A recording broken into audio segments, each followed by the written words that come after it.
Fadel, apa namanya, kabar Fadel bahwa malam ini kabarnya ditahan setelah pemeriksaan terakhir atas kasus asusila yang dilaporkan oleh Nikita Mirzani. Abang mungkin melihatnya sebagai taktisi hukum atas kasus ini mungkin seperti apa, Bang?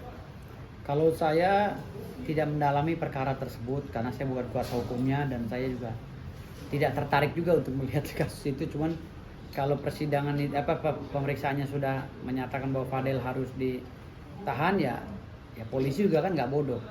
Pasti mereka mempunyai kajian-kajian tersendiri gitu kan.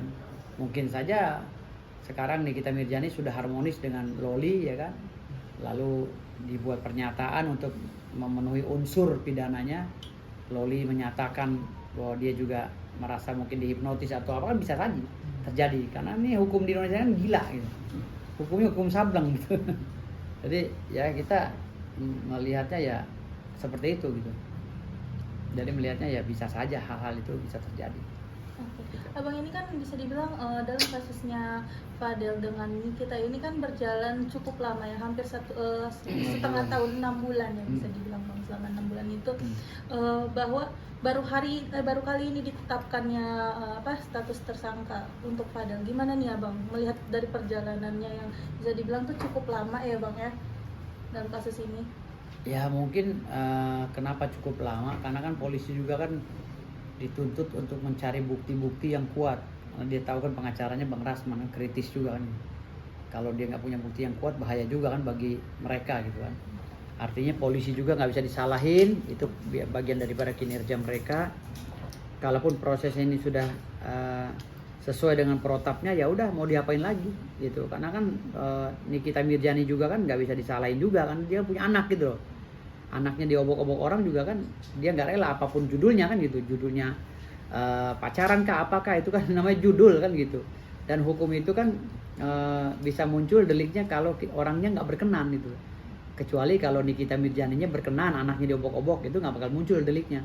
Tapi hari ini kan Nikita Mirzani nggak berkenan dengan anaknya yang diobok-obok oleh si Fadel kan gitu, dianggapnya diobok-obok lah gitu. Jadi ya itu dia tadi unsurnya masuk. Mungkin si Nikita Mirzani udah diberikan pemahaman oleh siapa si Loli ya, Loli Mirzani, Laura ya, Laura Mirzani udah diberikan pemahaman oleh Nikita Mirzani ya. Ya mau diapain lagi? Kalau anak sama ibu sudah bersatu ya selesai dunia ini kan gitu. Gitu. Wanita itu powernya kan kuat tahu sendiri. Banyak yang tumbang. Ya hari ini nih masalah sawah sepetak juga kan bikin dunia geger bergetar kemana-mana kan gitu. Abang, ini kan bisa dibilang kan dari yang beberapa bukti yang sudah diajukan oleh Nikita kan sempat cukup banyak ya, Bang ya. Mungkin menurut Abang melihat dari perjalanan kasus yang dilaporkan oleh Nikita sendiri ini mungkin salah satu yang terlama nggak sih, Bang, dalam sejarah kasus pelaporan asusila sendiri, Bang? Gue rasa enggak juga, wajar lah, apalagi anak-anak yang di bawah umur yang udah mendekati 18 tahun ya, jadi sulit sekali pembuktiannya. Jadi makanya dan apalagi dilakukannya sudah lama banget kan gitu. Ya tergantung pinter-pinternya tim Run lah, Run Law Firm, bagaimana bisa membela kliennya kan gitu dalam kondisi terjepit seperti ini kan. Ya bagaimana cara membela kliennya, ya kita ya namanya ini ujian semua kan, menjelang puasa semua diuji ya. Kita harus benar-benar dewasa dalam menyikapi ini. Apakah kita benar-benar bisa mempertahankan syahadat kita untuk saling mencintai sesama umat manusia kan. Ini malam nifsu Saban kan, jadi kita bagaimana bisa menyambut hari bahagia ini ya sesuai apa yang diajarkan oleh umat Islam. Ya harapan saya sih mudah-mudahan Nikita Mirzani terbuka hatinya mau berdamai dengan Bang Rasman, karena Bang Rasman ini kan lagi ditimpa musibah banyak gitu kan. Berdamai sajalah ya. Tapi kalau untuk proses hukumnya Fadel Bajideh ya itu kembali lagi kepada keinginan Nikita Mirzani, sejauh mana mereka merasa dirugikan kan gitu.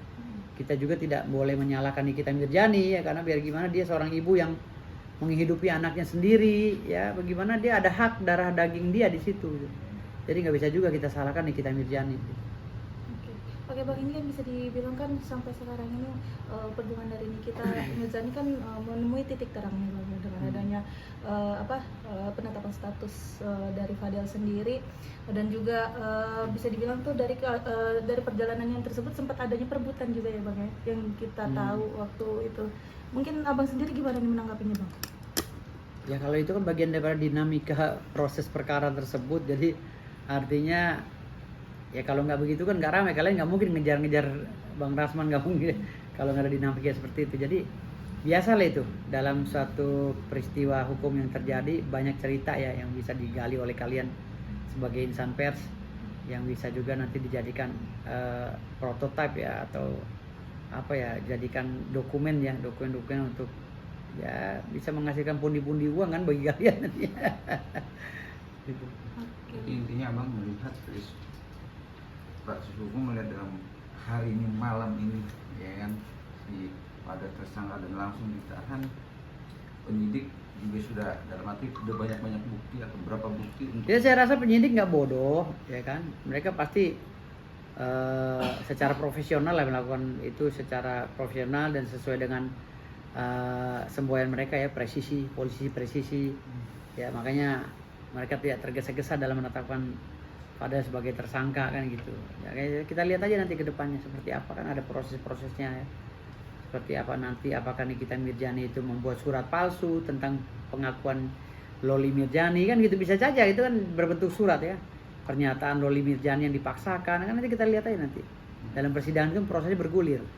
tapi disayangkan ya sih bang, momen ini momentumnya berbarengan dengan Rasman juga yang sekarang juga sudah jelas. Itulah yang saya bilang tadi, kalau politik hukum udah bermain, nggak ada yang nggak mungkin, akan dicari semua dari segala segi, dapurnya, kerjaannya, semuanya. Mungkin bisa anak istrinya juga bisa, termasuk gue juga kan bisa juga dicari-cari kesalahan oleh orang kan gitu.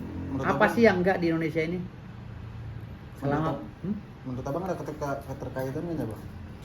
ya pasti ada lah, kausalitasnya pasti ada. Karena kan Bang Rasman kan lagi ditekan juga di mana-mana. Gitu. Ya kita lihat aja lah. Tapi semua peristiwa yang terjadi ini tidak semerta-merta itu terjadi dengan sendirinya. Pasti ada api, ada asap, ada asap, ada api yang gitu. Hari ini juga saya ada masalah dengan hukum, tidak semerta-merta saya menyalahkan Mahkamah Agung dan Pengadilan Tinggi Banten. Ini bagian pendewasaan buat kita lah, nanti kan ada proses lagi. Saya mengajukan lagi kepada orang tua saya di Mahkamah Agung, kan orang-orang tua saya itu hakim-hakim agung, ya kan, hakim-hakim, ketua pengadilan. Mohon Pak, tolong pembekuannya dicairkan lagi kan gitu bisa. Apa sih nggak bisa, tinggal diomongin kan gitu. Semua kan kekeluargaan. Tapi dari adanya kasus Fadel tersebut, mungkin ada pesan nggak sini dari abang sendiri mungkin yang ingin disampaikan? Ya pesan saya